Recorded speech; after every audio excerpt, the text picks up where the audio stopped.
صل على محمد وآل محمد اللهم صل على ಅಸ್ಸಲಾಮು ಅಲೈಕುಂ ವರಹಮತುಲ್ಲಾಹಿ ವಬರಕಾತು. ಬಿಸ್ಮಿಲ್ಲಾ ವಲ್ಹಮ್ದುಲಿಲ್ಲಾ ವಸ್ಸಲಾತು ವಸ್ಸಲಾಮು ಅಲಾ ಅಶ್ರಫಿಲ್ ಮುರ್ಸಲೀನ್ ವ ಅಲಾ ಆಲಿಹಿ ವಸ್ವಹ್ಬಿಹಿ ಅಜ್ಮഈನ್. ಅಮ್ಮಾ ಬಾದ್. ನೀವು ಈ ಸಮಯದಲ್ಲಿ ನಮಾಜ್ ನಿರ್ವಹಿಸುತ್ತೀರಾ? ಹಾಗಾದರೆ ಇದನ್ನೊಮ್ಮೆ ಕೇಳಿ.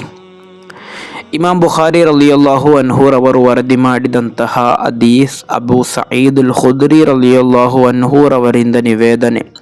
ಯಕೂಲು, ಮಹಾನರು ಹೇಳುತ್ತಾರೆ, ಸಮಿಅತು ರಸೂಲಲ್ಲಾಹಿ ಸ್ವಲ್ಲಲ್ಲಾಹು ಅಲೈಹಿ ವಸಲ್ಲಂ, ಪ್ರವಾದಿ ಸ್ವಲ್ಲಲ್ಲಾಹು ಅಲೈಹಿ ವಸಲ್ಲಮರು ಹೇಳಿದ್ದನ್ನು ನಾನು ಕೇಳಿದ್ದೇನೆ. ಲಾ ಸ್ವಲಾತ ಬಅದ ಸುಬ್ಹಿ ಹತ್ತಾ ತರ್ತಫಿ ಅಶಂಸು. ಅಂದರೆ ಸುಬಹಿ ನಮಾಜ್ ಮಾಡಿದ ನಂತರ ಸೂರ್ಯ ಉದಯದವರೆಗೆ ಮತ್ತೆ ಒಂದು ನಮಾಜ್ ಇಲ್ಲ. ಅದೇ ರೀತಿ ವಲಾ ಸ್ವಲಾತ ಬಅದಲ್ ಅಸುರಿ ಹತ್ತಾ ತಗೀಬ ಶಮ್ಸ್. ಅಸರ್ ನಮಾಜಿನ ನಂತರ ಮಗರಿಬ್ವರೆಗೆ ಬೇರೆ ನಮಾಜ್ ಇಲ್ಲ. ಅಂದರೆ ಈ ಸಮಯದಲ್ಲಿ ನಮಾಜ್ ನಿರ್ವಹಿಸಬಾರದು ಎಂದಾಗಿದೆ. ಅದು ನಮಾಜ್ ನಿರ್ವಹಿಸಲು ನಿಷಿದ್ಧವಾದಂತಹ ಸಮಯವಾಗಿದೆ. ಕಲಾ ಆದಂಥ ನಮಾಜ್ ನಿರ್ವಹಿಸಿದರೆ ಯಾವುದೇ ತೊಂದರೆ ಇಲ್ಲ.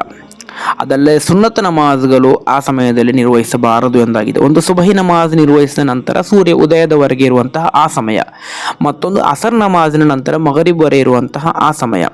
ಇಲ್ಲಿ ನಾವು ತಿಳಿಯಬೇಕಾದದ್ದು, ಕಲಾ ಆದಂತಹ ನಮಾಜ್ ಆ ಸಮಯದಲ್ಲಿ ನಿರ್ವಹಿಸಬಹುದು. ಮತ್ತೊಂದು ಕಲಾ ಆಗದಂತಹ ನಮಾಜ್, ಈಗ ಅಸರ್ ನಮಾಜ್ ಅಥವಾ ಸುಬಹಿ ನಮಾಜ್, ಅದರ ಅವ್ವಲ್ ವಕ್ತ್ ಅಂದರೆ ಪ್ರಥಮ ಸಮಯ, ಆ ಸಮಯದಲ್ಲಿ ಆಗಿದೆ ನಿರ್ವಹಿಸುವುದು ಶ್ರೇಷ್ಠತೆ. ನಾವು ಅದನ್ನು ಆ ಸಮಯದಲ್ಲಿ ನಿರ್ವಹಿಸಿದ ಮತ್ತೆ ನಿರ್ವಹಿಸ್ತೇನೆ, ಮಗರಿಬ್ವರೆಗೆ ಸಮಯ ಇದೆ ಅಲ್ವಾ ಎಂದು ಹೇಳಿ ನಾವು ಅವ್ವಲ್ ವಕ್ತಿಗೆ ಎರಡು ನಮಾಜನ್ನು ನಿರ್ವಹಿಸಲು ನೋಡಬೇಕು. ಅದೇ ರೀತಿ ಮಗರಿಬ್ ನಮಾಜ್ ಕೂಡ ಅವ್ವಲ್ ವಕ್ತಿಗೆ ನಿರ್ವಹಿಸಲು ನಾವು ಪ್ರಯತ್ನಿಸಬೇಕು. ಎಲ್ಲ ನಮಾಜ್ ಕೂಡ ಅವ್ವಲ್ ವಕ್ತಿಗೆ ಪ್ರಯತ್ನಿಸಬೇಕು. ಪ್ರತ್ಯೇಕವಾಗಿ ಈ ಮೂರು ನಮಾಜ್, ಸುಬಹಿ ನಮಾಜ್, ಅಸರ್ ನಮಾಜ್, ಮಗರಿಬ್ ನಮಾಜನ್ನು ಅವ್ವಲ್ ವಕ್ತಿಗೆ ನಿರ್ವಹಿಸಲು ನಾವು ನೋಡಬೇಕು.